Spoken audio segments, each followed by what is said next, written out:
Good morning, everyone. You are listening to Adrianna in the AM on WJLB 1230 AM 104.7 FM in Hammond, Indiana, and you're also watching live on YouTube.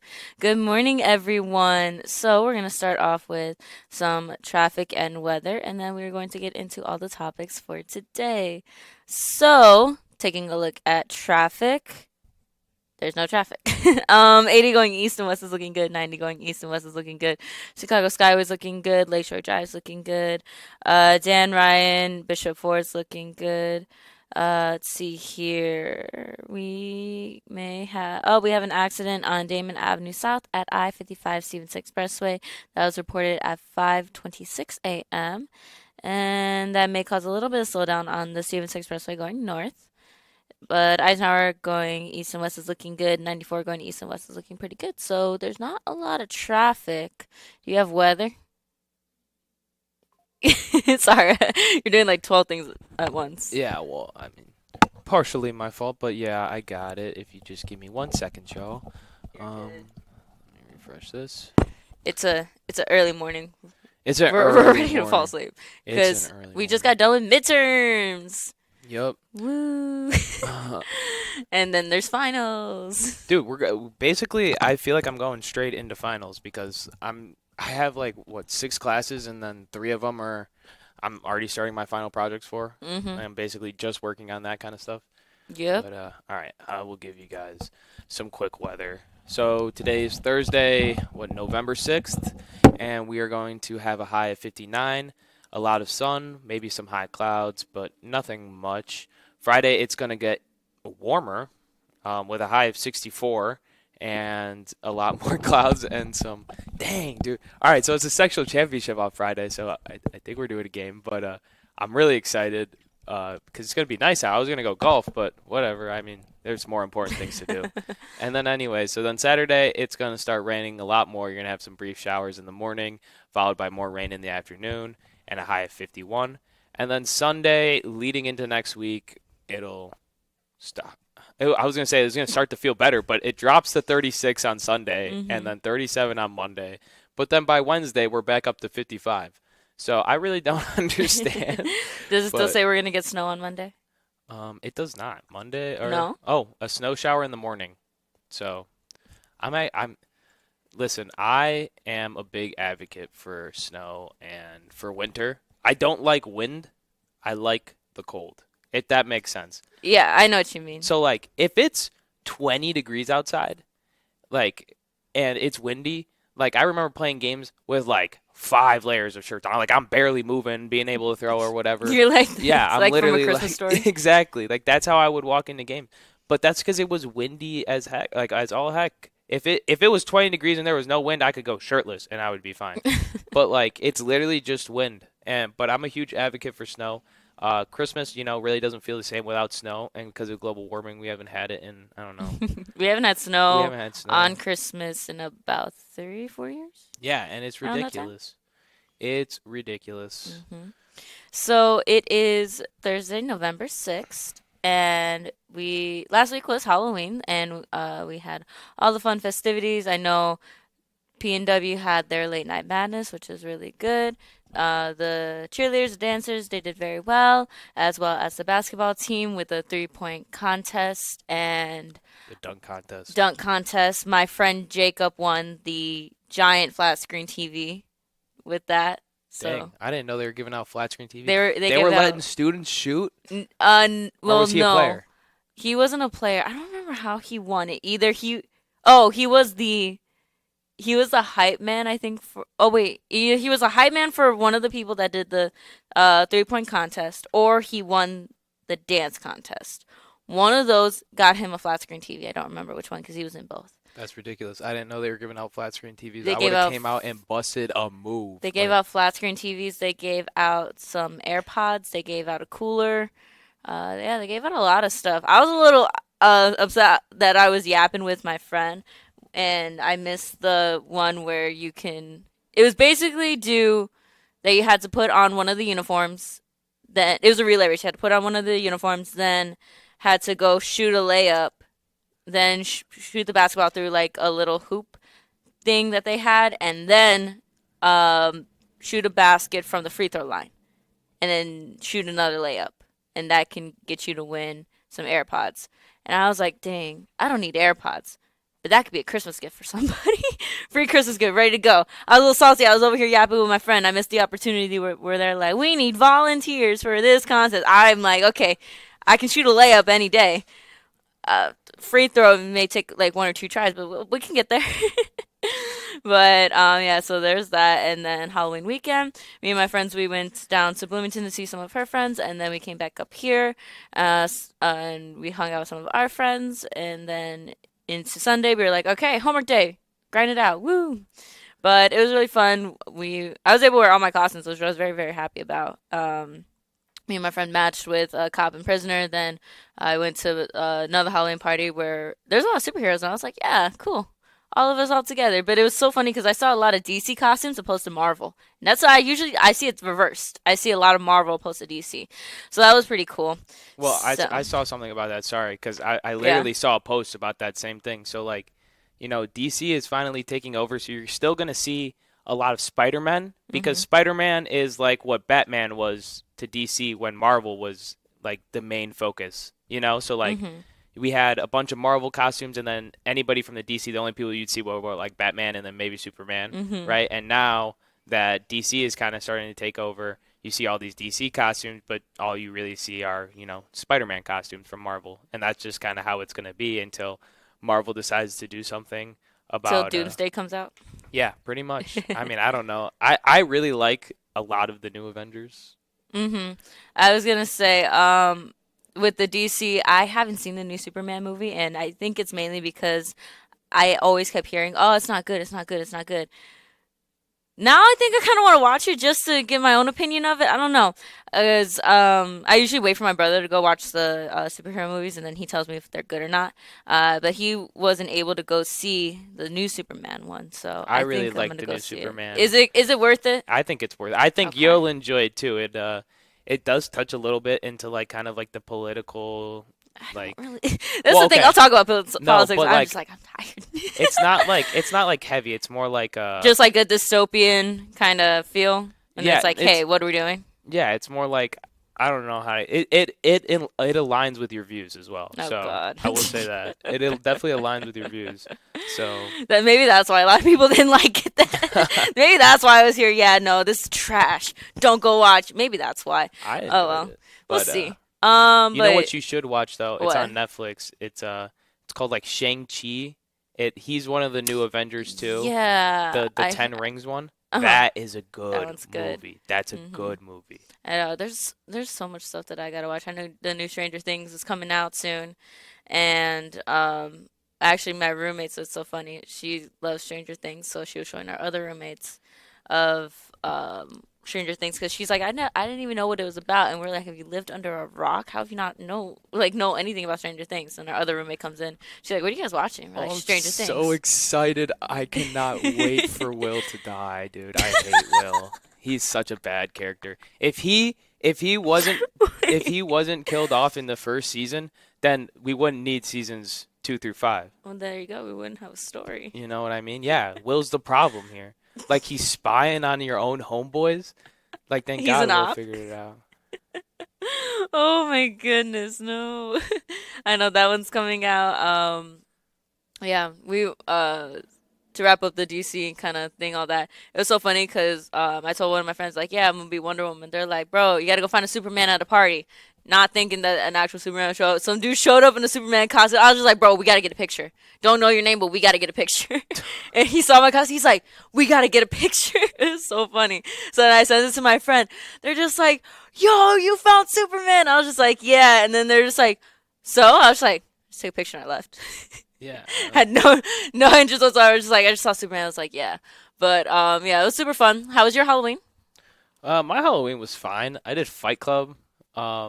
So I will say, well, like everyone knows, my parents kind of moved away, so I'm out here bulling on my own, trying to learn how to be an adult, live on my own, cook dinner, take care of a dog, all that kind of good stuff. So it does get lonely, and a lot of my friends, they got their own big boy jobs, or they're out in Bloomington still finishing up their own school. Yeah. So Yeah, it gets lonely sometimes. I will admit that.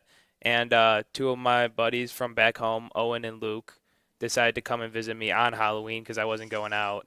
And that meant the world to me. I mean, they're my friends from back home in Illinois, like from before I moved. And it's about an hour and a half drive, 2 hours, and they both drove it separately too. So they both decided to make the drive. Obviously, that means a lot to me that they're willing to come out here and make those drives because it's always easier for me to go out there and visit them. I mean, I'm one guy opposed to, my 6 or 7 friends that I have down there Hmm. that I'm close with. So it's always easier for me to go out there versus trying to, accumulate enough of them to come out here. So it's nice to know that, even if they're by themselves, they'll take the opportunity to come and, hang out with me. And it honestly made my Halloween so much better. It was really enjoyable getting to watch my buddy Owen is a big accents guy. So like anybody that he went to go give candy to, any kid, it's a new accent every single time. Which I accent's your don't favorite? even he does a really funny Australian accent just because it's like I don't know why, but it's so much more high pitched than every other accent that he Hmm. does, which is like really weird because when you think of Australian people, you aren't really thinking of like, these high pitched accents, I guess. He kind of sounded like that Canadian dude from South Park. no, from Grown Ups. Saskatoon. Like I can't even do it. I'm so bad at it. Oh But my goodness. but then on Saturday I did Fight Club with my buddy Nikki. Hmm. That was a lot of fun. Oh, with your cousin. Yeah, Yeah, I sent Adriana a few videos and stuff that like was that. so funny. Yeah, so weird. I've become very close with Adriana. I've been close with her cousin for about 5+ years now. That was so funny when I told you when you first started working here. You were like, "Yeah, I went to Andrea," and I was just like, "Oh, you're gonna know my cousin." You're like, "Who's your cousin?" I was like, "Nikki." He's like, "You're Nikki's cousin." Yeah. It was so funny. But yeah, it was so funny because you sent me the video of you guys, and I hadn't started my night yet. You guys were really early to the game, so it was a lot more funnier to me because I Oh was just yeah. like, "Heck yeah, start early." Yeah, no, we did start really early. I didn't even realize when I sent you that video, we were definitely like we were getting into it, and I looked at the time and it's like 8:15, and I'm like, what? You're like, "What am I doing at 8?" Well, yeah. Well, the Because problem is if we you go to didn't. Chicago, you have You to you gotta go you have early. to pregame because if you don't pregame Chicago, you will spend, you know, $400, $500, especially if you're a male and you see a beautiful woman. You know what I'm saying? So, There you um, go. so it could end up being upwards of that kind of money, and Mhm. I don't have that. So I was trying to take advantage of the train ride and Mhm. all that kind of stuff. So I mean, I had a lot of fun though. I will say I saw, and maybe was it nice in Chicago, like the weather? Yeah, it was. I mean, I was in a dress shirt and that was it. So maybe Well, not that's it. why the were the lines ridiculous to just get into places. Well, we got there, early, so there Yeah. wasn't really any line for us, but it started getting like packed at the end. I remember seeing videos of certain places and like the line is like if the door's over here, the line goes all the way around the building. And I was like, dang. Yeah. All right. Well, I'll tell you a little story. I'm gonna diss my friend real quick a little bit. Not actually, but so my buddy Nissan, his older brother, his birthday's on Wednesday. It was the Wednesday before Halloween, um, and we ended up going to the casino on Halloween to go celebrate his older brother's birthday. And I was like, well, why aren't we going on Halloween to the city? Because we ended up going on Saturday. We went the day after. And Yeah. I was like, why are we not going out on Halloween? Like, that's when more people are going to go out. I feel less stupid dressing up on October 31st than I do on November 1st. So, sorry, I'm just reading the chat and trying to not be distracted by that kind of You're stuff. good. You got this. Um, but yeah, I was like, why don't we go today? And he's like, oh, I want to go to the casino or whatever with my brother, which is understandable. But your brother's birthday was 3 days before Halloween. If it was on Halloween, I would be like, let's do this, let's go to the casino, let's celebrate his birthday. But like, what's an extra day? Why didn't we go to the casino on Saturday? You know what I mean? And I lost like $250, which made it even worse going to the city What'd the you next play? day. Like slots? No, no, no. I played some baccarat and then Okay. I played some blackjack Hmm. and I don't know. I doubled my money, and then the next thing you know, it was gone. So yeah, There you go. Okay, so that wraps up Halloween weekend. So now we are in I was about to say Thanksgiving time, which technically, yeah, November Thanksgiving, and it was so funny because as I still have to take down my Halloween decorations. I've been a little lazy on that one, and I'll probably do that tomorrow and decorate for autumn. But I saw that as I it was the next day. It was November 1st, and I'm going back up to my my apartment and I see somebody she has a so at the dorms they have the shopping carts that you can bring in a bunch of like heavy stuff and everything like that. So I see all the Christmas garland and the Christmas tree and the ornament, everything. And I was like, "Oh my gosh." She had so much stuff and um I was looking, I was like, "Wow. Okay." So we have a phone call, we have a break. Which one do you want to do? Break, Break first? Okay. So we're gonna take a break and then and then we'll take all your we're gonna calls. take a call and then we're gonna talk about some interesting stuff for our viewers that'll probably get them riled up because Trump had a 60-minute interview and it got cut down to 28 minutes and then they posted the full length, which just post the full length one. Don't even post the edited one. But that's here neither here nor there. We'll talk about that soon. So you're listening to Adrianna in the AM on WJOB 1230 AM 104.7 FM in Hammond, Indiana, and you're also watching live on YouTube. Don't go anywhere. We'll be right back.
morning, everyone. You are listening to Adrianna in the AM on WJLB 1230 AM, 104.7 FM in Hammond, Indiana, and you're also watching live on YouTube.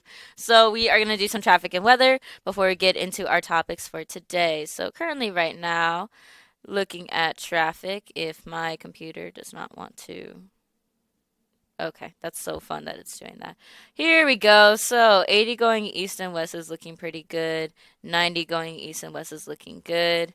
We may have a little bit of traffic right there at the Bishop Ford to the Dan Ryan. We still got that accident right there on Damon Avenue South at I-55 Stevenson going south, and that may cause a little bit of traffic headed that way, but the Stevenson, oh my goodness, I need to get a mouse for this. Stevenson going south is looking pretty good. Eisenhower going east and west is having a little bit of traffic, but nothing too bad. We're seeing 94 going east and west is looking good. Lakeshore Drive, Chicago Skyways are all looking pretty good.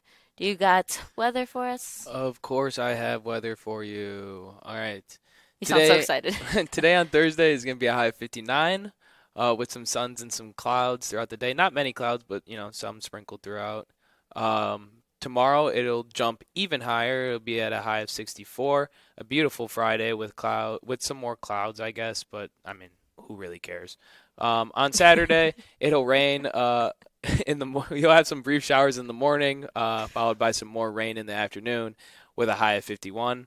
And then to round out your weekend on Sunday, it'll finally get cold. With a high of 36 and nothing really else. A lot of clouds covering your sun up, so it's going to be a dark and cold day on Sunday. If you ever become a weatherman for a news station and you just go, yeah, we got some clouds. Ain't nobody care about that. So this right over here. Well, I mean, listen, I understand, But what if somebody wants, a really beautiful sunny day and then they see clouds and their day's ruined?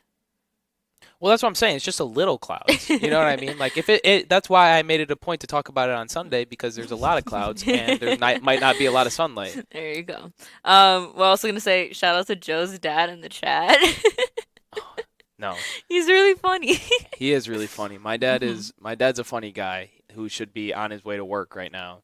So he shouldn't be texting in no YouTube chats while you're driving your brand new truck, father.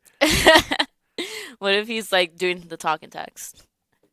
He does. I love it. He's very set on that. So I know he's in the car because anytime he texts me and he's in the car, it just says sent from Siri. There you go. Okay.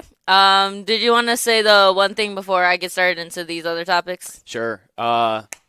So we have seen your guys' comments, and there's some stuff that we are yet to be allowed to address.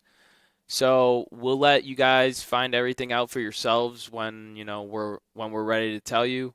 We're just waiting on instructions. Yeah. So sure, I'll have an answer for you one day, but today is not that day. There you go. Hold on. If those are any of your questions on the phone, then just hang up because I won't answer them. There we go. Yeah. I think that Jim will be back next week, one of the days, if not multiple days. I'll let you know if he's coming back on Thursdays. I think he is. Oh, don't do me like that, Adrianna. I really enjoy this show. Yay! It's the only time I get to talk freely. Half the time I feel like I'm just sitting there listening to everyone talk. That's because I make you talk too. Yeah. At first you're just I don't want to talk, and I'm like, sorry, you're gonna talk. But so we're gonna talk a little bit about. Well, actually, no, I do want to talk about this, and I know this isn't going to be within the politics world that everybody is we're still ripping each other's heads off about. But I watched Dancing with the Stars, and I think it's the greatest thing. I really wish they brought it back with 2 seasons, but they do have one guy that's still on there. Andy Richer. Yeah. Is still on Dancing with the Stars. Now, don't get me wrong, great guy. But when you got these people doing all kinds of crazy lifts and the super, super fast-paced dancing, he got to come off. He got to get Adrianna off at some just point. wants to see Robert Irwin shirtless again. Nah. I mean, he's okay. Really? Okay, well, maybe that's just me then. You just want to see Robert Irwin shirtless? That dude's hot. He's a very charming kid. I will say that. He's very charming. He's so nice, too. Mm-hmm. He seems so nice, and the fact that he takes over it. Like in his own sort of way, like he's Mm-hmm. stepped out, but he also still lives in his father's shadow, and some sort of way, kind Yeah. of like just doing what he does. But like he takes it like head on with it. Like Mm-hmm. most people would be like, I want to make my own thing. Like I'm not my dad or whatever like that. But he cherishes his dad and the image that his dad had, and I think that's really important and that's really cool. And that's part of the reason why I really like Robert. But Is that who you're hoping that wins? nah, I mean I don't really care to be honest with you. I think Andy's funny. Yeah, he's a super sweet guy, and they weren't gonna boot him off last week because it was his birthday. This week, I was very surprised. I was like, oh, He's getting better though. he is, yeah. He's getting better. That's one thing. If anything, if I'm voting on anything, I'll vote on Dancing with the Stars, even though I don't vote. I really just watch it and I skip through everything that I don't want to watch, and then um go to like the main parts I want to see, which are the dances, and then I'm over here just like, yeah, I know exactly that step. Shouldn't have done that step, even though I know nothing about ballroom dancing. But it's still just super fun to watch, and I this is my favorite time of year because it's like, okay, a little distressor with everything else happening.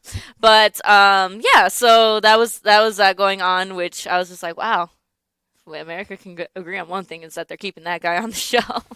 Let's just make Andy president. Just make him president at this point. Oh, sunshine and rainbows. Yeah. But yeah, and before we get into the topic of politics, I did 90% of my Christmas shopping, which I was very happy about. Me and my brother got almost everybody in our family done. We just have to get a few more things, and we did not go over a limit of $500 because we split it. So I was very proud of ourselves that we didn't go over. So I was like, yay, saving money, woo! But yeah, I guess that's the only nice thing about being an only child, that to buy two gifts and they can and then you're always done. just be mugs. Yeah, no. Me and my brother go a little bit above and beyond. We just try to buy everything for family members. But I was about to say a Christmas present that I want to give somebody, but I can't say that on the air because they're listening. But we do have two callers, so we're gonna take those callers before we get into the politics of things. Good morning, caller. You're on the air. I know you knew who you had on the line, right? Good morning. How are you? It's post-election, okay? Yep. Ron Matlock's commentary. I know that you all probably, people are protesting. The fact of the matter is you all trying to keep people together as opposed to separating people. You've done a good job, and I appreciate Jed for allowing you to come before us on these airways, which you're talking to thousands of people. That's important to me, okay? Let's put it this way. I have been, before either one of you were born, I've been talking on talk shows, not only on WJOB, WLTH, and across the nation about issues that affect Americans, okay? Mhm. And I know that sometimes people say, oh, man, that guy, don't let that guy come on. I know they don't want, but Jed has allowed me to come on. Matter of fact, Jed wanted me to come in on an interview when basically it was 3 or 4 years ago, talking about my upcoming in the South. And people said, he's talking all this race. I said, no, I'm not talking race. I'm just talking the way it was. It's changed now, but still it's well and alive in America. And we've seen that happen. We've seen it happen. I am and they don't like to hear me say that too, I am a veteran. I went to fight in a war, okay? I love America. But right now, post-election, what happened Tuesday was a clear indication that people are not satisfied with what's going on. And then some of these Republicans are saying, oh, these were blue states. They say, no, these were deep red states. Red states that unprecedented landslide. And because right now, and Donald Trump is saying that these people didn't do what they were supposed to do, and he's taking credit. I'm surprised if he didn't say it was fraud going on. That's what he always say when he lost the election. They stole the election. Right now, some of the people. Matter of fact, the vice president had a brother in Cincinnati was defeated. He was. You all probably don't know that. He was his half brother. And if anybody call me a lie, just pull it up. He didn't have the same name as the vice president, but he's a half brother, you know. So I call them whole brothers, you know. Ain't no half brother, whole brothers. But anyway, so I'm just simply saying, right now we have people, 3 or 4 women's governors. One in Virginia, and I believe the other one in New Jersey. Am I right or wrong? Yes. So, And- Virginia and again, what Donald Trump did, he tried to make it that Cuomo, a guy, had been touching on women, and he was the former governor, and he was a socialist. And I'm not suggesting that I was for, so I'm not against him, but he had a message that resonate. Right now, I haven't heard some of these people. It's so quiet. You hear mice pissing on cotton, you know, about this election. Some of these people calling this radio station, talking about, you know, this. He's doing this thing right now. You know what the number one issue in America was? what was the number one issue? Huh? What was the number one issue? You all know. I'm gonna let you say it first, but if not, I'll say it. Okay, number there's one- a lot. I was just like, I don't know which one we're calling number one. The number one issue was the cost of stuff. Call it inflation. Mm-hmm. The prices of the economy. It was the number one issue in America. Basically, people saying right now the food is so high they can't afford to buy it, and the economy. That was the number one. Right now, and it wasn't surprising. I said, well, this is a prelude to next year, the midterm election. And I'm suggesting here right now, this shutdown of government won't last the next couple of weeks. And I said it right here on the thing because they got a strong message. And when people come out and talk, people don't like the fact is that they. I mean, I'm not for just letting murders in this community. I mean, into our country. But everybody who they were breaking into their houses and stuff, he's gotten overhand, heavy-handed with this stuff. And I didn't like that. And a lot of times, Latino, you're Latino, you might not have liked it, Alvarez, Mr. Alvarez. What's your co-host's name? Joe. Joe. And I don't know, but I've heard your comments in the past. It seems to me like you are for being a true good American, and irregardless to the pigmentation of one's skin. Okay? And that's what we need. We need more of those people right now. And I basically talked. I had some friends who said basically, well, you know, I don't want to talk about what you want to talk about. Hold on, you don't want to talk about it, but I don't want to hear what you got to say. You know, so I'm just saying it's like that. I have had disrespect on this radio station. Matter of fact, I've even said a couple of times I'm not going to call anymore. And then a friend of mine said, "No, if you stop, they win. They want to shut you up." Mm-hmm. And that's true. I agree with that. I'm just saying that I served in. You all not aware. I was appropriating millions of dollars in Gary, Indiana. Would you believe that? No, you don't believe that. I'll tell you why. Where I was. I was the chairman of the board, K-Met Township Trustee Board member. For 2 terms, I was elected and reelected. Myself, Alex Cherry, and Cloris Lay, attorney. And I got thousands of votes because that's how I got to be there. And never left office with no scandal on Ron Matlock. Now, somebody say, well, the trustee went to jail, and what was you, Ron Matlock? Well, I appropriated funding. That was my job. Who expended those funds was the trustee. But she didn't go to jail for stealing funds. I guess one of the latter ones did.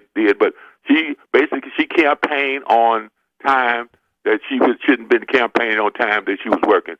Campaign material in the headquarters trying to force it. That's the way it was. See, people need to know what's going on. But I know I got accused on this station that I was hooked up into this thing, but I never went to jail. I was never called on thing.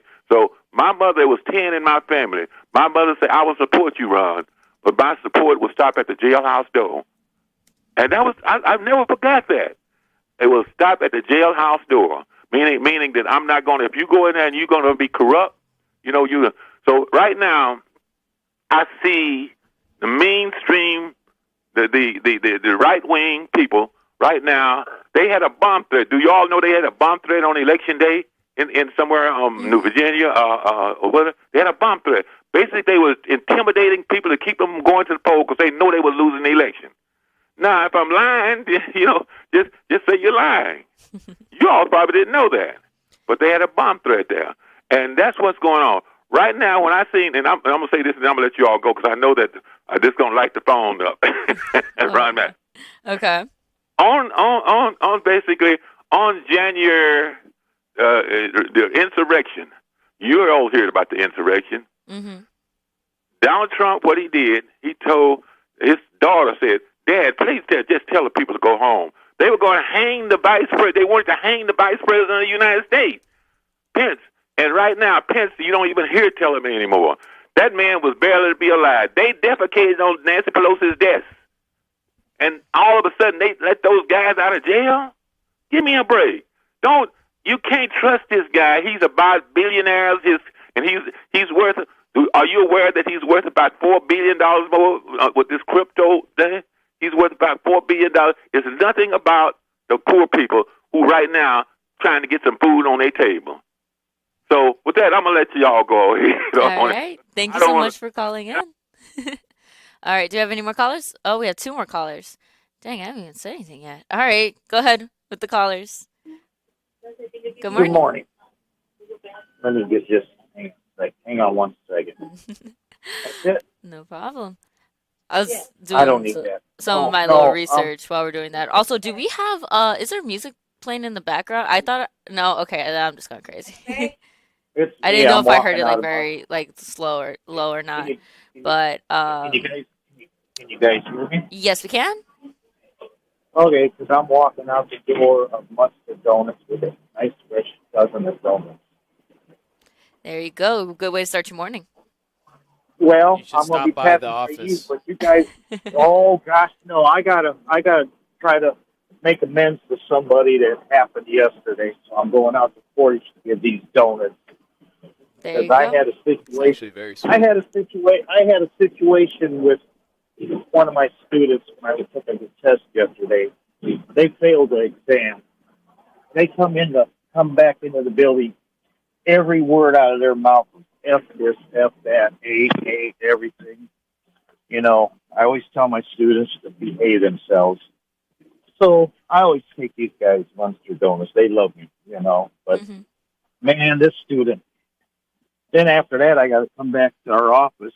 I make an incident report about it because, you know, they're probably going to get rid of this, make this student just pay their own money to get the test because of the way their attitude was. You know, that's the thing, you know. If something happens, just don't take it out on other people. It ain't their fault, you know. But, so how you all doing? We're doing well this morning. We're a little tired because we just finished midterm, so we've been kind of busy with school, but we still made it in. We're still here talking in the morning and doing just doing what we do.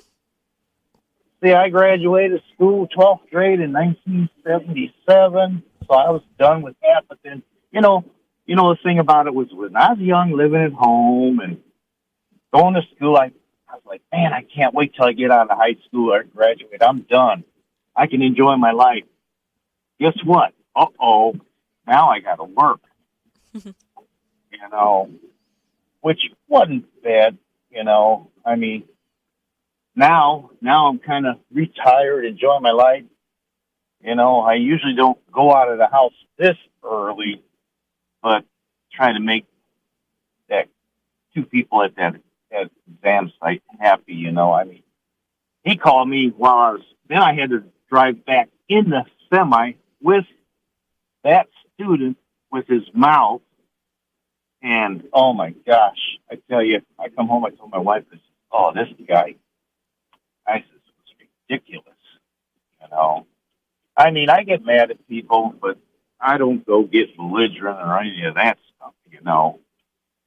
I mean, that's the thing about, you know, this whole world nowadays. Everybody gets so angry about everything, you know. I just try to keep telling everybody, don't worry, just be happy. Things happen to me. I mean, look what happened to me in my medical issues.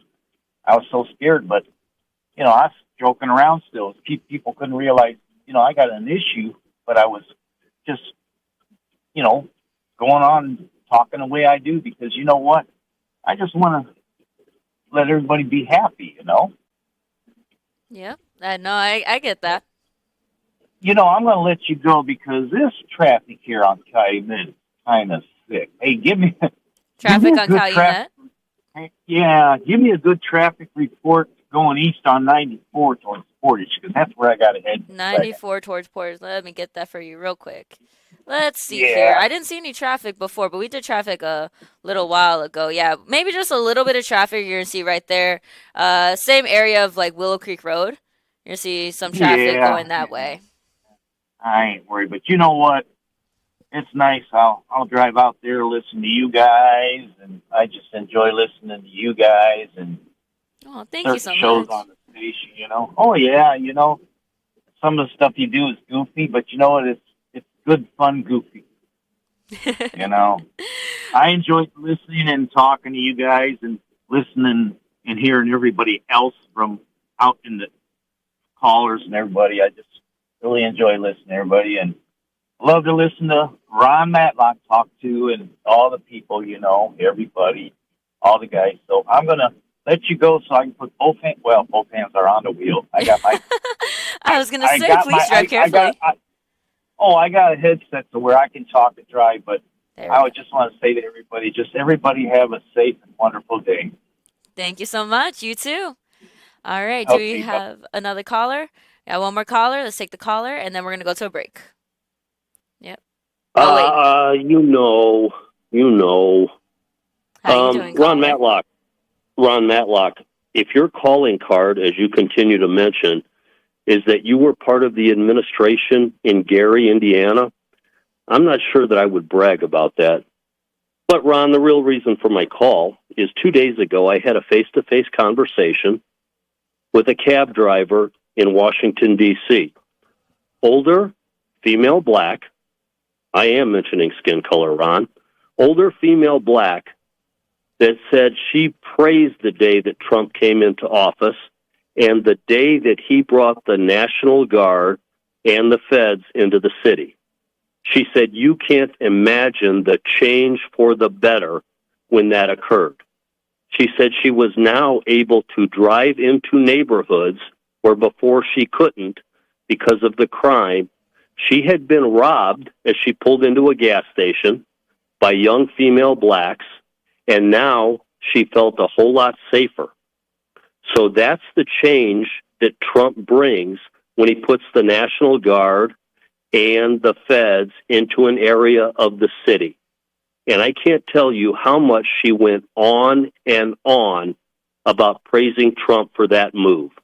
So that's food for thought for today. All right. Thank you for calling in. Okay. We're going to take a break. Yep. All right. So we're going to take a break and then we're going to come back. We have 1 hour because we have P&W today as well as let's take a look here. Actually, let me look at the schedule. I know I made the schedule. I just don't remember. Here we go. We're going to have P&W today as well as Mastering Local Marketing, Limb Walkers, and then I believe Weezer Podcast. And we also have interview at 7:30 today. Or 7 o'clock. One of the two. 7:30. Should let me know because it's like Yep. 12 So minutes from now. we're gonna take a break and then we'll be right back. You're listening to Adrianna in the AM on WJLB 1230 AM 104.7 FM in Hammond, Indiana. You're also watching live on YouTube. Don't go anywhere. We'll be right back.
Good morning. You are listening to Adrianna in the AM on WJOB 1230 AM 104.7 FM in Hammond, Indiana, and you're also watching live on YouTube. So, we're gonna do a quick look at traffic and weather. Then we're gonna actually no, we're gonna he's probably gonna do traffic with that interview. So, we're gonna just go straight into the topics, and then we're gonna take another short little break before an interview later today. So, we're going to talk very short, very quick about what happened a few days ago with this 60-minute interview. Now, with 60 Minutes, I haven't watched 60 Minutes as I would like to. They have very interesting interviews. I just haven't found the time. I found the time with this one mainly because I wanted to see what our president had to say. He hasn't done a 60-minute interview in about 5 years. So, let's get into it. First and foremost of this entire interview, he mentioned Biden 32 times. I felt as if it was a drinking game of that he was saying, this happened, Biden, this happened, Biden, this happened, Biden. I was like, dude. Now, I want to say that Biden got heat when he was saying, yeah, the reason why this is happening is because when Trump was in office, and they're like, nope, it wasn't Trump's fault. Nope, wasn't Trump's fault. But then now when Biden's in office, it was all Biden's fault. Now, yes, Biden did some things that were his fault. But there are some things that you can't really just keep blaming the other party for. So, that, and then also there's a lot of things that were cut from this interview that some people were a little upset about. Now, I was watching this and I was taking notes throughout the whole thing. They asked him about a number of things when it came to inflation, came to our relationship with China, wars that he has supposedly ended. They also talked about the current government shutdown. They talked about healthcare plan. They talked about everything. And I can see now why they wanted to cut down this interview. So, he was saying, at first I was counting with the Biden stuff, and then I just kind of kept a little tally and didn't put what he was exactly saying. But it was all just the same thing, that he was blaming him for everything that's happening. So, grocery prices up under Biden, eggs under Biden, problems, all problems Biden, problems caused by Biden border. Cool. Same things we've been hearing. All right. Talked about the testing of nuclear weapons. And when the person asked, why are we doing it? Trump literally said, well, if other countries are doing it, I don't want to be left out, so we're going to do it too. Okay, and he was saying, well, you want to make sure that they work, right? I don't know how to feel about that one. Yes, of course you want to make sure that the material that you use for the military works, but testing the nuclear weapons, I don't know, I'm a little iffy on that one. So, he was saying that, yeah, China's testing, this country's testing, and the reporter was like, well, this is very newsworthy stuff. Wouldn't we know if they're testing? And he was saying how Russia's testing, China's testing, and they're not talking about it. America's very open, so we're going to talk about it. Sir, if you were very open, we'd be talking about the Epstein files, but you're just pushing those on to the side still. And I feel that if they're finally released, America will finally just stop talking about it, because even I'm getting a little sick, tired of hearing it. That's all you hear, Epstein, Epstein, Epstein. Everything that Trump says, straight to Epstein. I'm getting a little tired of that. So, maybe, just release them. We'll be done. But hey, we don't want to bring the House back into session, because then they will actually get released. So, they were asking, well, with this testing, has any other countries made a threat? Didn't really get a straight answer on that. And then when we were continuing to ask about that, he then went to go gloat about his 8 wars that he has supposedly solved, and that we are respected as a country again. I don't know if we're respected as a country. I think a lot of countries are like, what's going on over there? Because of everything happening. And I will say, with the protests and the inflatables, I don't know how you respect us as a country when we're doing that kind of stuff. So, he then goes to say that he inherited wars from Biden, that it wasn't his wars, it was Biden wars, and that the election was rigged and stolen. Goes into saying that. Now, when Trump was saying these wars, he literally he goes in, pulls out a thing from his thing. He's just like, yes, my 8 wars, and then treats the interviewer like a child. He was just like, I ended this war, and I ended this war, like in that tone. And I was like, sir, what are you doing? Like, you can say that you ended these wars, but you don't have to treat the interviewer like she's a child. And we're getting told to wrap it up. Let me finish this little topic here, and then we'll go from there. They asked if we're going to war with Venezuela. He said, I highly doubt it, but they've been treating us very poorly, which I don't know. I think you would expect that. Kept saying how Biden was the worst president in our country. And let's see here. Inflation is at 2%. Inflation is down from what it was last year.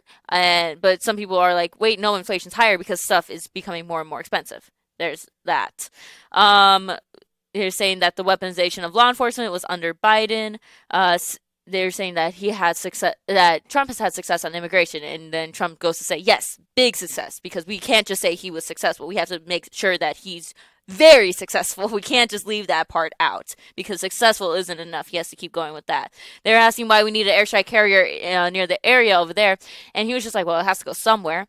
Let's see. He said Washington, D.C. was the crime capital of the world before Trump. Okay. And let's see here. I think we're going to have to take a very short break. Well, no, it's for 7:05. So, because we took a break earlier. So, let's see here. Yeah, he said that they didn't treat Biden how they did in different countries. Man, that should never have been president. Rigged election once again. When he was president, it all just went straight down. Like, phew. Okay. We had a dead country years ago.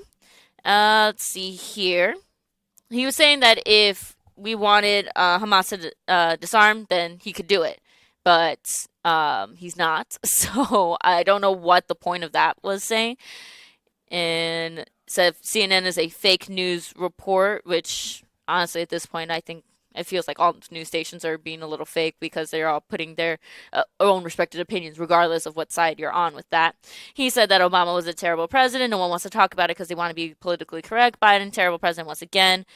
And then foreign policy, they were talking about foreign policies, and then he goes, no, I'm talking about all policies. Goes on to that rant. Then they said that we are starting to go into the longest government shutdown, which, congratulations, broke the record. Here we are. And then he said, once the person said, yes, we're heading into the longest government shutdown, automatically, Democrats' fault.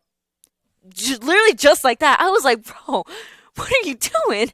I understand that you really, really, really do not like Democrats, but you can't expect them to come to negotiate with you and your party when you are deliberate. Just, I don't know. And it's both sides. It is not just Republicans. It is Democrats too that are doing that same thing. Let's see here. He said that they're crazed lunatics, and they said, is there something, and they asked him, is there something that you can do? Asking the president, is there something that you can do? And he just continued to say that they're trying to give immigrants health care, which it's the longest thing that they've been running with, and it's still going with that. Let's see here. He said, I can continue to run a great country, best economy we ever had, but people feel that it's not, and it's the same kind of just like, hey, everybody's living paycheck to paycheck. But here we are with that. He said that there is no healthcare plan. They asked him, what about healthcare plan? He said, well, the Obamacare is terrible. Okay, what's your healthcare plan? Nothing. It's terrible. So there's still no plan on the Republican side. And I feel if there's a plan, this wouldn't be this big of an issue. He says it's too expensive, lousy healthcare plan. And if that's the case, you had since 2015 to fix it, and you haven't done so now. So what are we doing here, bad guy? His healthcare plan is, and then he continued to go with that. And he said, okay, healthcare plan, open up the country. We'll fix the problems and the wars were much harder to fix than the healthcare plan, so we can do that. If the wars were much harder to fix than the healthcare plan, I think the healthcare plan would already be fixed. So there's a lot more. We're going to talk about it later, but we do have an interview to go to, so we're just going to do a quick little swap, and then we will go into the interview, and then we'll play a bit of a longer break after the interview, and we'll go from there. So don't go anywhere. We're going to do a real quick switch around. Yeah, so we don't have to play break because we literally just played one like 10 minutes ago. So we will be right back talking about this. But first, we have an interview with Jed and the Carpenters.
AM 1230 WJOB 104.7 FM.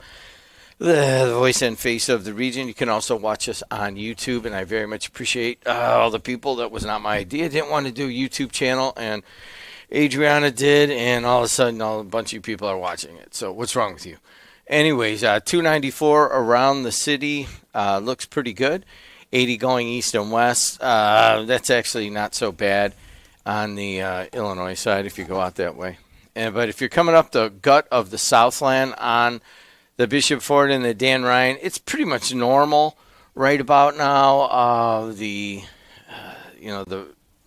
just you get it at about the backside of the steel bridge. And then actually the Dan Ryan could be worse. I would say it's just slightly less than normal. Of course, 55th on in is a problem. Skyway Toll Road, Borman, I-65, they're all moving along pretty well. In terms of the weather, Adrianna Alvarez. Yep. So currently right now at the Strack Evento Studios, it is about 31 degrees today. We are seeing highs of 52 degrees. Highs of 59 degrees, lows of 49. Friday, highs of 64, lows of 42, both partly cloudy. Maybe a few showers in the late. And then on Saturday, highs of 51 and lows of 33. So I'm Jim Deedlaw. I'm the owner here in the morning house, and I'm going to do a segment after this. I just swam and swallowed chlorine, and it just kind of came up. Sorry about that. I'm going to do a segment about after this with Adrianna and with Joe Cimino, who's off getting us breakfast right now. And once in a while I come in and I do a special interview, and I wanted to do this one personally. So Adrianna and I are going to have just a little bit of a short second here of quiet, and so she'll know where to cut it, and then we will post this segment. Announcement in Northwest Indiana. The United Brotherhood of Carpenters and Joiners of America has officially chartered Carpenters Local number 2950, uniting thousands of skilled men and women across Lake Porter, LaPorte, Newton, Jasper, Stark, and Pulaski counties under one banner built on grit, determination, excellence, and professionalism. Carpenters Local 2950 unites the proud legacies of Locals 599, 1005, and 1485, three locals that have long represented the heart of the region's workforce. Their merger into one local creates a single, unified organization designed to amplify member strength, streamline representation, and deliver even greater influence in the construction industry and the communities we build.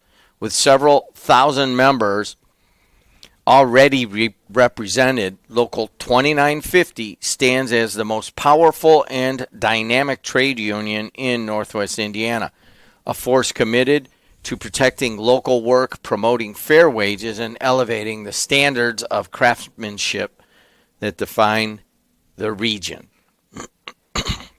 John Carr, the president of Carpenters Local 2950, said this: "The local was built on one simple idea, that the carpenters of Northwest Indiana deserve a unified, modern, and relentless organization that fights for local work, fair wages, and respect on every job. We're setting the standard for what a 21st century trade union should look like, disciplined, strategic, and proud of where we come from." John Carr's right here. John, how are you? Good. How are you, Jim? John comes out of these three locals. He comes out of 1485, but basically oversees the council. How do you feel about this? I feel great. I think it's a great move and something to, our membership to get behind and get excited about. Sam Garduno in the other chair here, long time with the Carpenters. Grew up and went to school right behind the studio here. What's your reactions here? What's your thoughts? I'm with John. It's exciting for us. Think it's kind of been a long time coming. And there's no this guy's from this local, this guy's from this local, because we've been on the radio here with you plenty of times. And car from 1485, and the millwright's done some.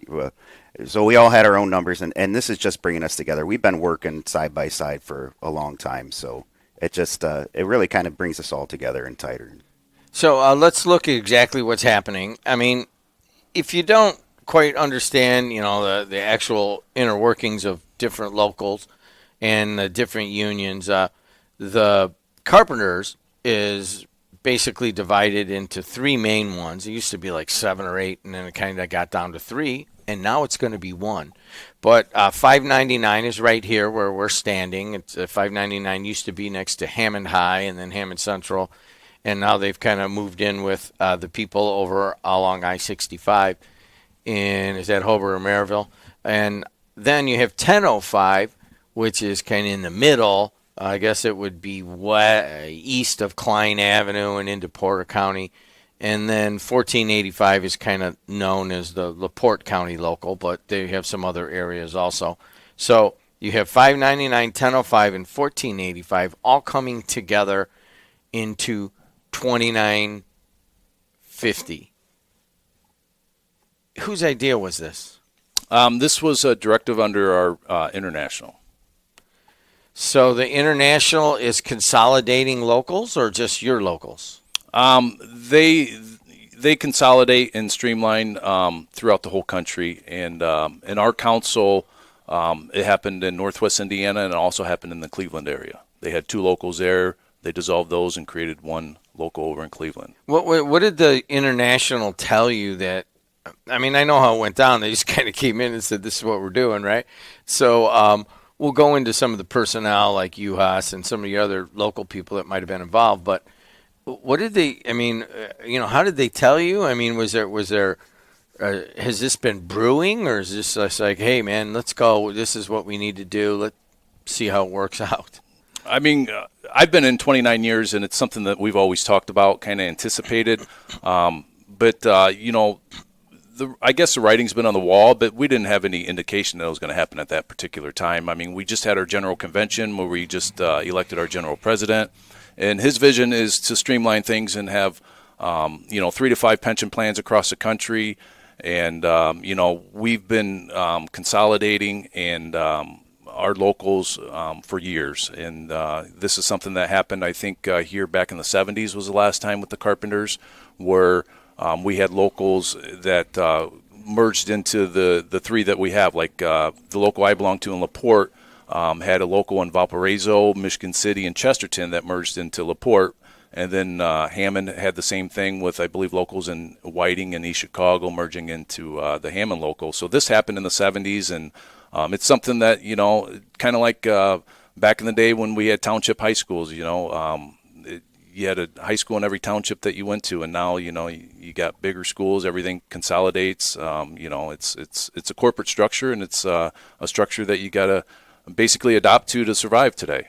So let's talk about that corporate structure. As you guys well know, we're heavily supported by the trade unions. I come out of the laborers. I know them the best, but I know a lot of these unions. Everybody kind of operates differently. The fitters kind of operate out of Chicago, and the laborers just kind of basically split up the area. Sal over at the roofers. They all got a kind of a different organization, but you guys have always been kind of these 3 pillars that went down, up and down the region, and there's thousands, tens of thousands of people that are in the region that either have been a carpenter or are a carpenter, and it has always had the identity of being separate. So, speaking from a branding and identity situation, you have 599 people, which I probably had at least a dozen family members, either current or come through it, and they're very proud about 599. And I have all sorts of sweatshirts and shirts, and I did my high school graduation at 599 Hall over there. I mean, there's a lot of pride in these different locals. How are you guys dealing with that aspect of it and telling people, hey, you know what? I mean, what are you telling them? So that's a great question. our retirees, for example. We've had very active retiree clubs amongst all three locals, and yesterday we had a meeting with the chair of each retiree club, and we told them, hey, we don't want anything to change for you guys. We want you guys to operate the same way as you always have. It doesn't mean that you got to meet in one spot once a month. You can still hold meetings in Valparaiso or in Highland. Continue doing that.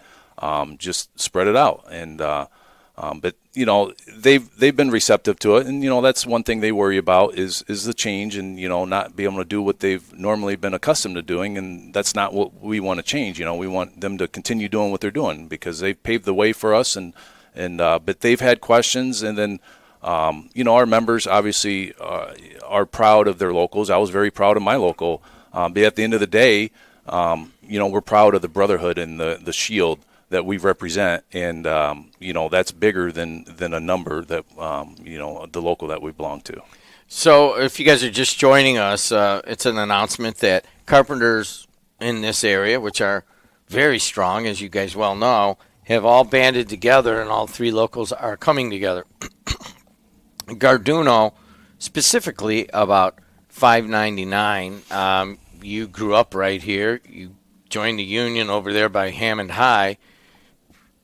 My little brother's, what was he, sergeant at arms or something at the meetings? And my uncle was the BA.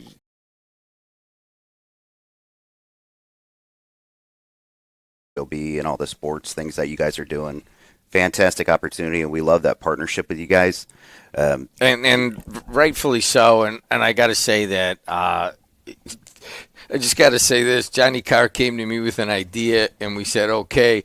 And now I can't sell it that cheap. So you guys, Carr was a visionary on, hey, why don't we do this? And then now I'm like, whatever. Yeah. But, hey, I love being part of the Carpenter.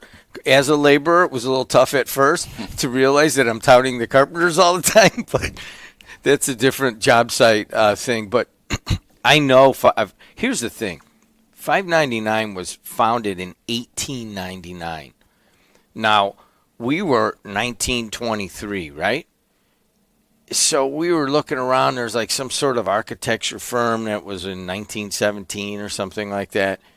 But you guys were always older than us. So we weren't the oldest institution in Hammond. If anybody knows the history and wants to tell us 599 is going to 2950, I don't know if that makes us the oldest institution, but I would love to put that on a T-shirt. But there's a lot of pride at 599. What are you hearing? Let's just talk. So we haven't. When that all went down, it was October 15th when we were kind of notified, hey, this is what's happening now. And we were supposed to have a meeting that night. We're like, hey, and they're like, yeah, no, the meeting is canceled for now, So we, as a body, we haven't met. We have some information going out to our membership about when our first meeting for 2950 is going to be, and we expect a big show up. But I haven't talked to everybody. Just with your brother, he's a steward at BP for Solid Platforms. And we haven't talked too much about that element. We have so many things going on right now where it's kind of, we haven't totally processed everything yet. It's still pretty fresh. We had breakfast the other morning and kind of told you what was going on. Your jaw about hit the table. We were like, what the heck? So, yeah, since this happened, we've had to start a new local, charter it, and get the ball rolling, meet as an e-board, and set up our bylaws and get the structure in place. So that's what we've been doing for the last 3 weeks.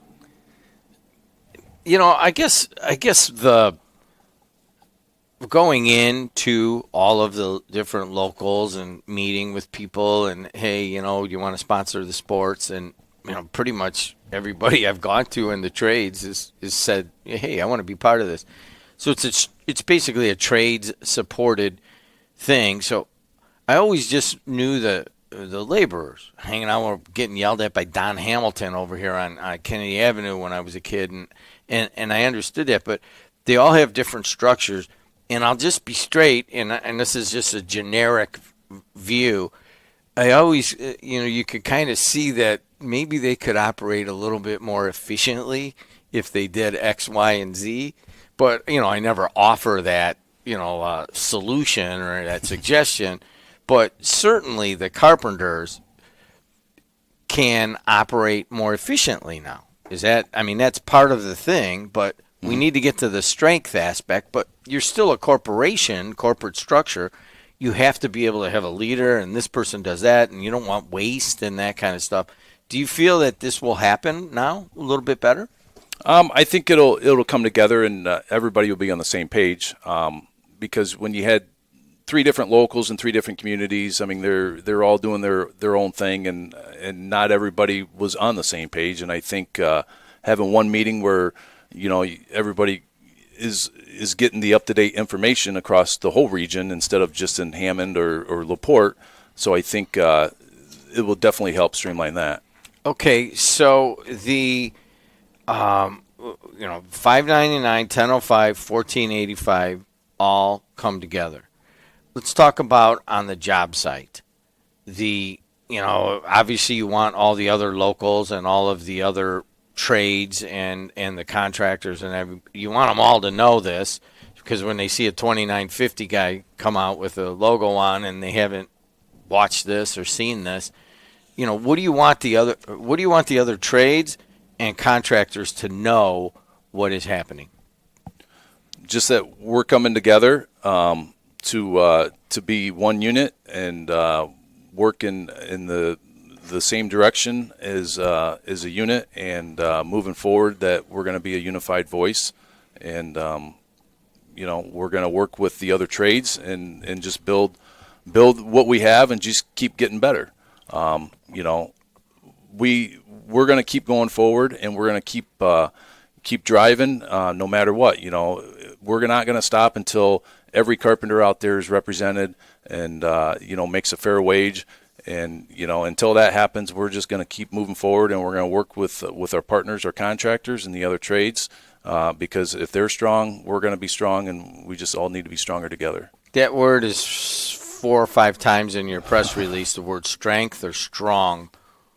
Coming together like this, how does it make you stronger? That's what it says in the press release. Because it's going to bring everybody across the region together, versus just having the voices in Hammond and Maryville and LaPorte. And I think the membership being knowing what's going on across the region instead of just getting bits and pieces throughout. I think coming together and knowing what's going on in the community, and we can mobilize our membership to attend meetings and we got data center meetings coming up all over. We need to mobilize our membership to push forward and help steer some of these projects to make sure they happen, so that we can continue building our strength and bringing more people into our apprenticeship programs. We're talking with John Carr and Sam Garduno of Local 599, but of Local 2950. It's a brand new local.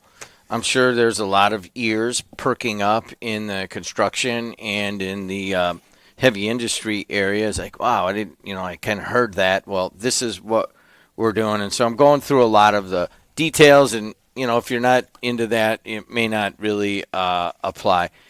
But many of you drive up and down I-65 and you see this massive facility, the carpenters and the millwrights.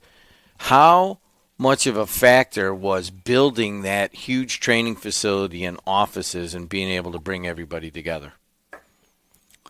How much? Well, in other words, you got a big centrally located place, and everybody can kind of go there. Mm-hmm. And was that a factor in being able to bring all of everything together? It seems to me pretty logical. You built all that, and then all of a sudden everybody's under one roof, right? Yeah, it trended towards that direction for sure. Mm-hmm. Yeah. All right, and then finally, I think that's all I had. I had one other thing, but I wanted to talk about work. Yeah. Let's just be straight. You mentioned the data centers. You mentioned, there's, I saw what U.S. Steel said they're going to put in, or Nippon's going to put in.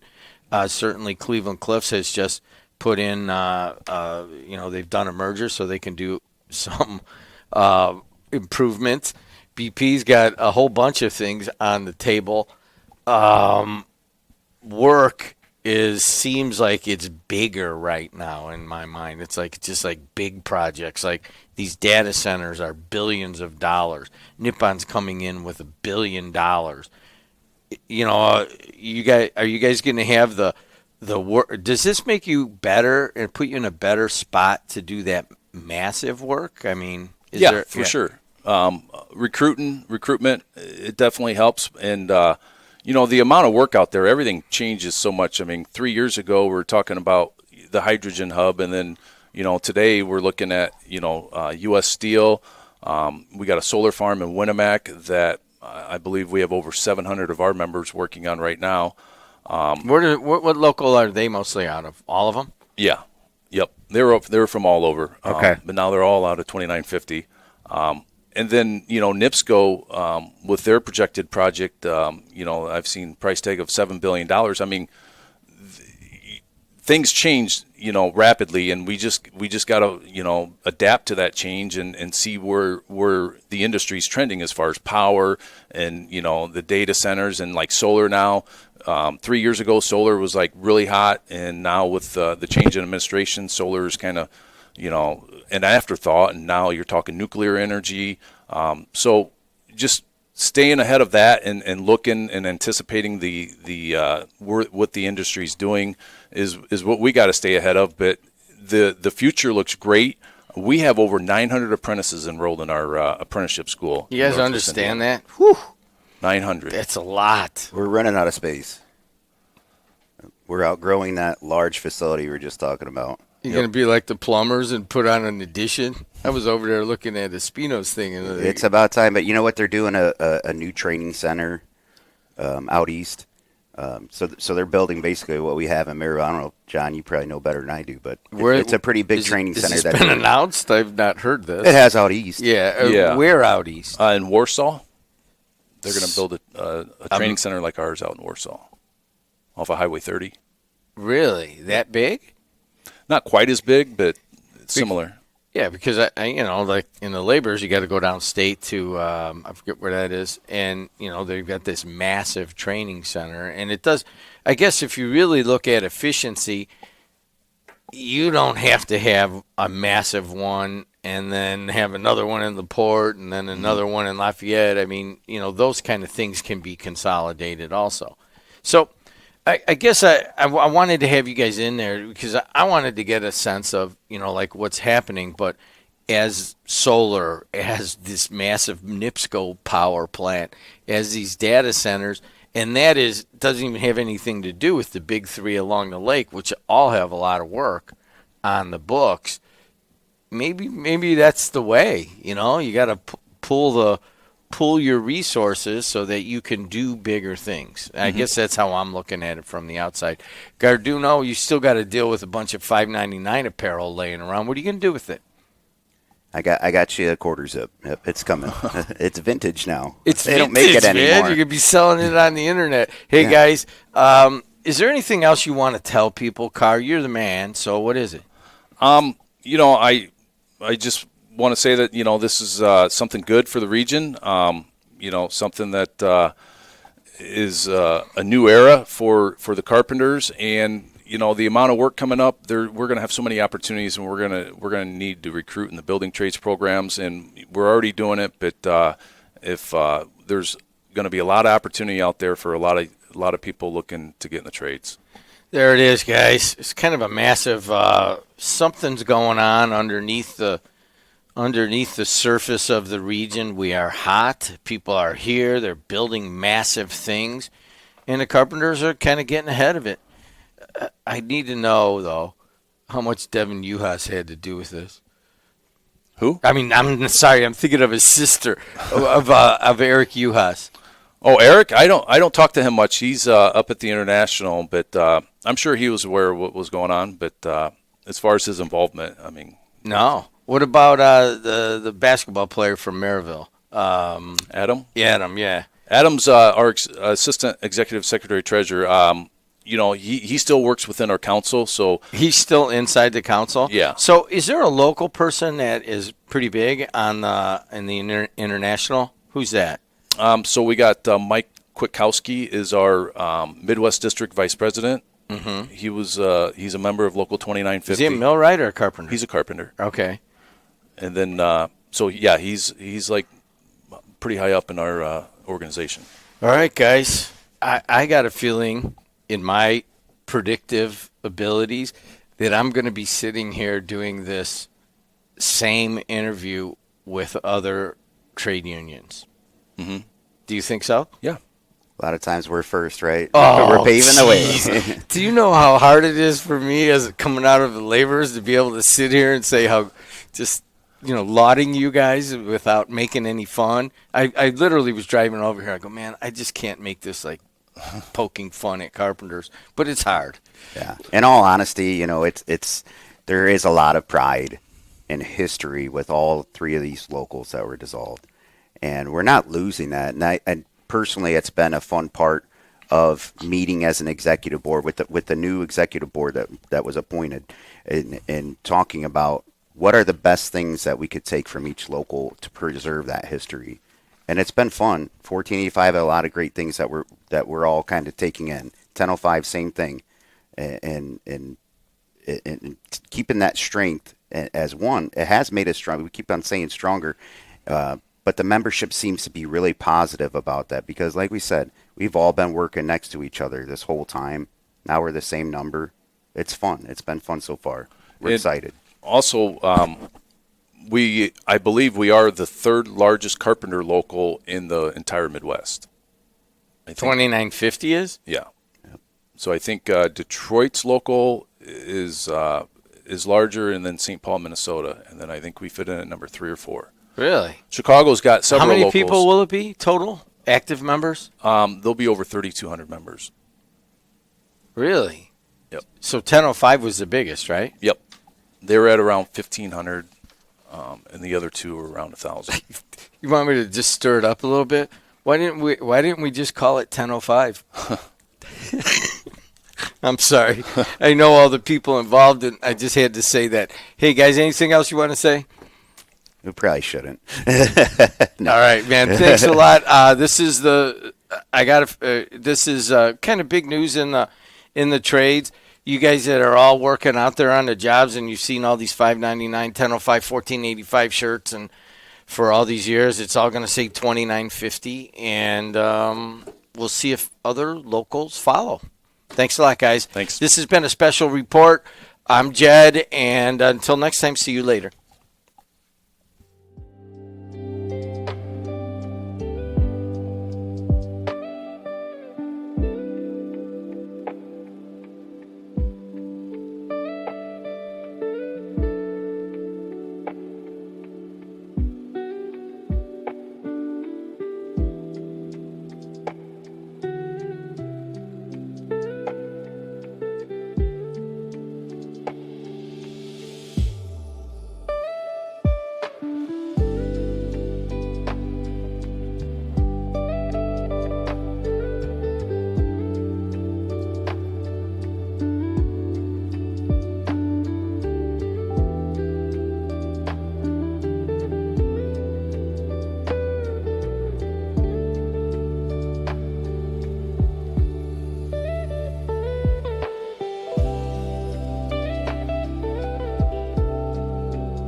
AM 1230, WJOB 104.7 FM. This is Adrianna in the AM.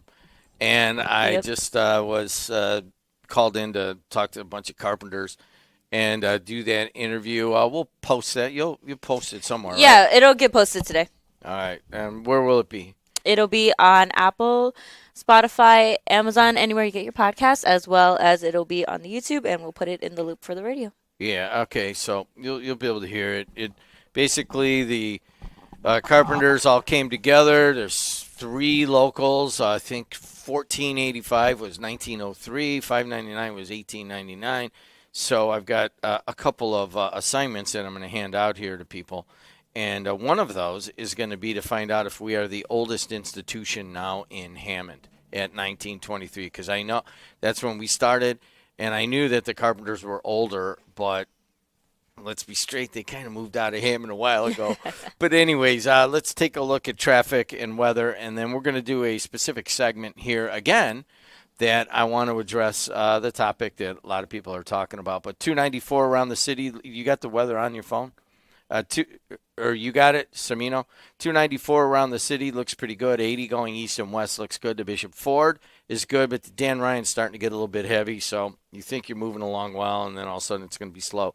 Skyway, Toll Road, Barman, I-65 are all moving along well. Joe Samino with the weather. Turn your mic on, dude. Oh, sorry. Just think I mean, I can. You got it? Yeah, you double muted me. I didn't realize. All right, so today we're going to have a high of 59 with a few clouds going throughout the day, but nothing much, a lot of sunshine. Tomorrow, oops, I just realized it's just on Adrianna. Okay. There you go. So then tomorrow we're going to have a high of 64, which is actually really warm for, being in November now. We're going to have some clouds, but again, just a lot of sun. Saturday, we're going to have some rain in the morning, followed by more rain later in the afternoon. Have a break somewhere in the middle of the day with a high of 51. And then to close out the week, we're going to have some possible snow showers in the morning with a high of 36 and a lot of clouds. And that's your weather for the week. All right, don't forget we're going to have all sorts of big high school games for the sectional finals on Friday night, and they will preview those tomorrow.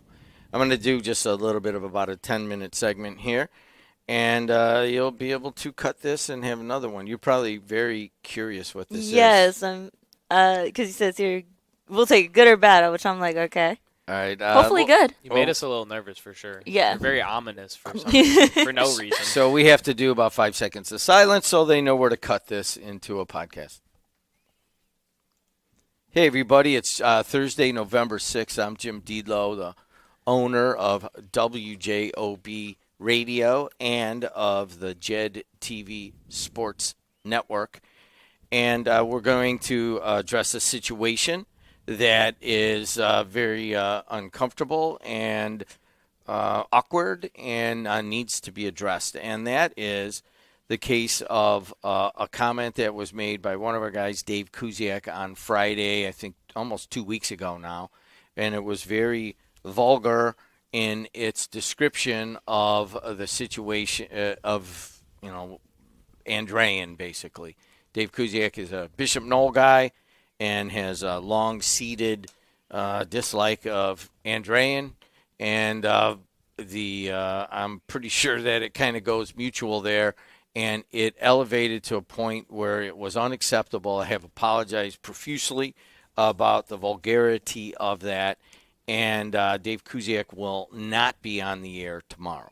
And we will have this conversation right now to figure out how we go forward and try to address this situation. Sitting with me right now is Adrianna Alvarez. She is the 21-year-old student right here at Purdue Northwest and has risen very quickly to not only kind of run WJOB at times, but also to have kind of pulled my elbow to say we need a podcast network, which I think we're coming up on, 12 or 14. How many now? Monday we'll have 19. Yeah, Monday. it's an incredible thing. I did not know of the demand for that. And of course, I told her I didn't want WJOB on video. And so now we have a YouTube channel, and many of you are watching that, and I appreciate that, but wasn't my idea. The podcasts or the TV or the WJOB YouTube was not my idea. I just wanted to do radio, and that's how it is. But both Joe Cimino is here. Joe is producing right now. Joe comes out of Connecticut, I believe, but he is also was the quarterback for Andrean 4 years ago when they were going into these big games. Joe, how you doing? I'm good. How are you? So we have an Andrean person, and we have a Bishop Knoll person. And we have quite the issue that is going on. Mm-hmm. So, Joe, you have been hosting and learning how to produce, and you have been hosting the pregame shows, and you pretty much learned everything here. Is that about right to say? Literally everything. Yes. I think that Joe has a very bright future in broadcasting. Joe, one of the things that you were told is that you're going to produce for Dave Kuziak on Friday, and that you are in charge of the situation of everything that goes on. Adrianna trained you that way, and you understand the linear aspect of that. And I just want to know if you think you succeeded in that with Dave Kuziak on this. No, obviously not. And I'll take, my part of the responsibility for it. Me and Kuziak like to have our little fun banter against each other. Obviously, he's a very intense guy about the subject, and it got away from us, and it got vulgar on his end, and I should have done my part as a producer. I mean, I'm the one with all the stuff back here, right? So I can change the volume, I can mute people, I can take us to break, and I didn't do any of that fast enough, and that resulted in people being displeased. So I'm sorry in my behalf and what I did to not, be more proactive in the situation, because yeah, you're right. Adrianna and Matt, they have taught me very well, and there's definitely a handful of things that I could have done that probably would have prevented a majority of people from seeing that. So, you live and you learn, and I don't hold anything against Kuziak on a personal level. I think that he does a lot for the community, and he does a lot for, the people here at WJLB and other community shows. And, sometimes people make mistakes, and sometimes things get away from you, and you say things that maybe you might not ultimately mean in the moment. So, yeah, that's kind of where I stand on it. That was unrehearsed. I told these guys I was going to say, you made a whole... I was not going to tell them what we were going to do, because I wanted to see. Ultimately, we're on the campus of Purdue Northwest. We have, it's a pretty simple business model. If you come here and you're into the craft, I will work you. And if you have talent, I will work you underpaid and overworked and kind of in a high-stress situation. And then you go and you get a nice big job somewhere. That's how it works. And we are considering this a learning experience for you and for you, because ultimately you trained him, and they all need to know that they are in control of the morning. First of all, Joe, that was not your fault. Even though you recognize the linear aspect of the leadership and what you're supposed to be doing, I want to make sure, do not internalize it. That was Dave Kuziak as a mature human being making a vulgar comment, okay? We will deal with that on its own level. But you're in charge of all these people. Yes. And that got away. So who do I talk to? Do I talk to him, or do I talk to you? I think it's one of those that if a situation like that happens and one of our producers, regardless of anybody who it is, it's like, hey, this happened on the air. Is this something that we need to address? Because this first time I saw the clip was a few days ago. I didn't know about any of that happening, and I think it was just one of those things that we didn't know that's something that could blow up to the extent that it did. So I think it's more so just the producer, like me having to have like a talk with the producer saying, hey, this happened. We'll learn from this experience, go from there, take the proper, See, I'm taking PR, so it's like crisis plan management. You're so taking PR, I'm just and like, you're you're taking these things too. I'm taking PR. That's actually where she told me that this was going to be a problem, was in our PR class. yeah, Is crisis that- plan management. Yeah, I walked in and she was like, "Hey, like this is kind of what's going on right now, and I need you to realize, what the problem is, what you could have done, what you should have done." And those are all things that she talked to me about. And, Adriana's great at talking to me about it, but also not making it feel like it's my fault. Which again, I got you, bro. yeah, like obviously part of it, there are aspects that I could have taken, and she told me about that. And, she warned me before that, these kind of stuff can happen. And, I need to be more vigilant. And, I think, yeah, we're going to handle it.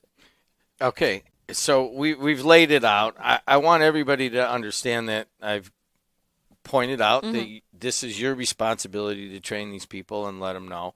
It's your responsibility when you're holding the gun over there on making sure that that this kind of thing does not happen. Okay.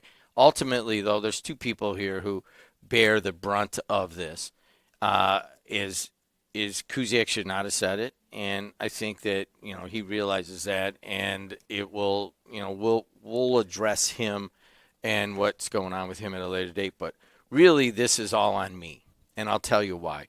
Because you have told me, and I had Matt Hansen tell me, and we got the attorney telling me, even the state of Indiana telling me that our sports and our WJOB need to be two separate entities and two separate companies. You know what the new name is, and all of the stuff that we put together and all the branding, we're already doing it.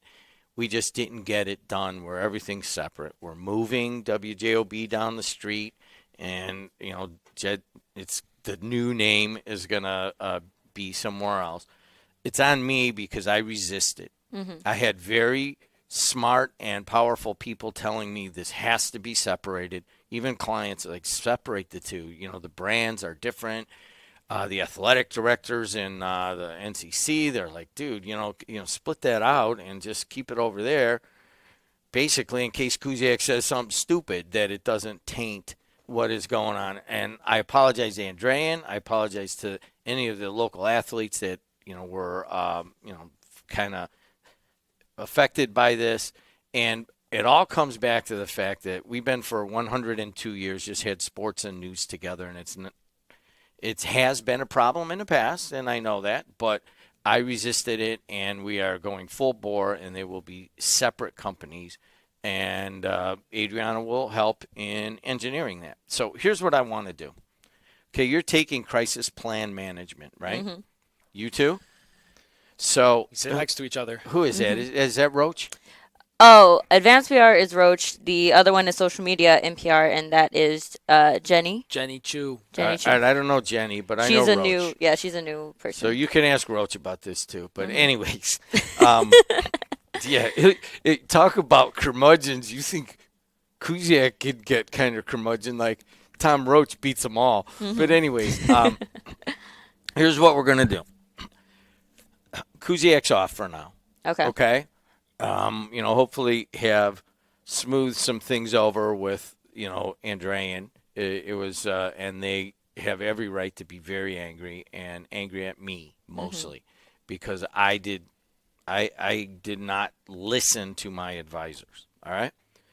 But what we're going to do here is I'm going to hand it to the Andrean guy and the Bishop Knoll woman to do a crisis plan management on this. We got another homework situation. assignment. I'm so ready. So Jenny has gotten me prepared. So Yeah, we here's the got thing. this. Yeah, when I came out of college and I worked for Public Communications Inc., it was all crisis management. All right. And I am tired of making these decisions and fixing situations and so forth. Other people need to do that. I've never really taught crisis plan management, but there is as you well know, there's a There's a method. lot of steps. Yeah. There's a lot of steps. And I want the two of you, partly because it's Bishop Knoll and Andrean. We all know that this really comes out of this huge Catholic war, and it'll be a Bishop Knoll woman and a Andre and Guy coming together. I want a report that we can use. Here's what I want. I want first the incident response. Okay? In my mind, there's two main parts to a crisis plan management. All right? They're probably teaching the Let's take notes 7-step real method. quick. Yeah. All right? I want you guys to look at what happened and, put all the variables together and then what our short-term response should be, right? So basically you got to decide, well, how should we handle Kuziak in the morning on WJOB and all of that? If you guys come up and say, hey, whatever your recommendation is, I'm going to stay away from it for the time. For now, he's off the air, but we are going to put that in your hands of what your recommendation on the short term will be. It's going to be the Andrean guy, and you guys will have equal say on this, okay? But then the second part of a crisis plan management is that you have to come up with a strategic plan to keep this kind of thing from happening in the future. Okay? I mean, I can give you 4 or 5 things off the top of my head that would probably need to be addressed. So you're doing the immediate, you got to say this is what happened, and then this is what we think we should do in the short term. Basically, what should we do with the Friday morning show, and that's one of them. But there are other things. And then it's like, all right, and this is what we suggest for the future of these two organizations. It's a very difficult one. Semino's laughing because he knows it's going to be a lot of work, but you're going to get paid. I'll authorize, 20 hours on it, okay? To start. All right, Okay, look bet. at him, and he wants work. But we need to set a system so that makes WJOB stronger, which you have been given a lot of responsibility on, and we need to make a system which separates the sports from all of this and makes that stronger. And you're probably going to be more involved on that side of it, Semino, okay? Work with Sam, work with Hanson, work with all these guys. So that's what I want. I'm tired of making all these decisions and dealing. I've dealt with crisis communications here. Do you think that this is a problem? And it is. And Andrean has every right to be angry, okay? But I've been here before. I've been, I can tell you, if you really want to know, I can tell you, the amounts of threats that have come my way and how do you deal with threats and this kind of thing. But what is most important here is what do we learn from this and how can we make both organizations stronger in the future? Does that make sense? Semino, what's your comment on this? My comment on this? Oh, man. What is the first thing that comes to mind? My first thing that comes to I guess is just kind of I guess the whole thing that I've been pondering since Adrianna told me is, I hope that it doesn't affect Jed TV, because that's the one thing that hold on, I'll flip the camera on me. Jed TV means a lot more to people than maybe some people realize. I mean, I've had countless people come up to me and tell me about how, their grandma gets to watch them that lives in Florida, or, their uncle who's deployed gets to go and finally watch one of, their son's high school or football games, or their niece's softball game or whatever. It means a lot to people to have Jed TV around, and I would hate to see it be penalized because of something that was said on here, something dumb that was said, something that honestly I don't know how much truthfulness there really was to what he said when he said it. I think it was just, banter that was ugly and got too far, and I'd hate to see such a good thing go to waste because of one comment. I know how much this means to people. I know how much people enjoy it, and that would suck. That would suck because I love to see the feedback and how happy people are, and just the widespread of this. I mean, like you said, we were getting an innovator award on Jed TV, right? Like, we're doing big things and we're going somewhere, and it's going to continue to expand. There's going to be more teams added and all of this different. So there's so many big plans that this one little thing in the long run isn't gonna mean, as much as we think it is, and at least in the long run, with how big that this is gonna be, man, I would hate to see it go to waste. All right, he's on the right track of figuring things out. How do you feel about this project that I just sprung on you right now? Well, first, I think me and Joe, we both like the light bulb lit when they were like, yeah, you give 20 hours. We're just like, okay. We're like, cool. Because not only is it something that happened here, yes, it's good experience, something that we may not have gotten anywhere else. And it's not to say that, oh, this is a good thing that happened. No, nobody ever wants something like this to happen. Nobody ever wants to put those crisis plans into action. But because this is what's happening now, it's good to say, okay, we can tackle this, we can figure this out, and we are going to make sure that we repair what has been damaged, and we come back with a better, just kind of like a better view on everything, I'd say. And also just to make sure that, like we said, we don't want the radio to be affected. We don't want the sports to be affected. We want to make sure that even though they are owned and operated underneath the same person, they are still able to coexist together, but they are still separate. So it's just to make sure that, okay, here's what's going to happen. We're going to figure it out, and we're going to come back even stronger. All right, let's await what Andrayan guy and Bishop No woman come up with. Other than that, we need to end right now because we're going to another fine institution. Perhaps you can introduce what we're doing and close your show down. Yes. So we will be headed into PNW today. I'm figuring out which camera to look at. This one right here. We're going to go into PNW today, and it is PNW Athletics. They're going to be talking about the very big success that we had with Late Night Madness as well. I just saw the camera go.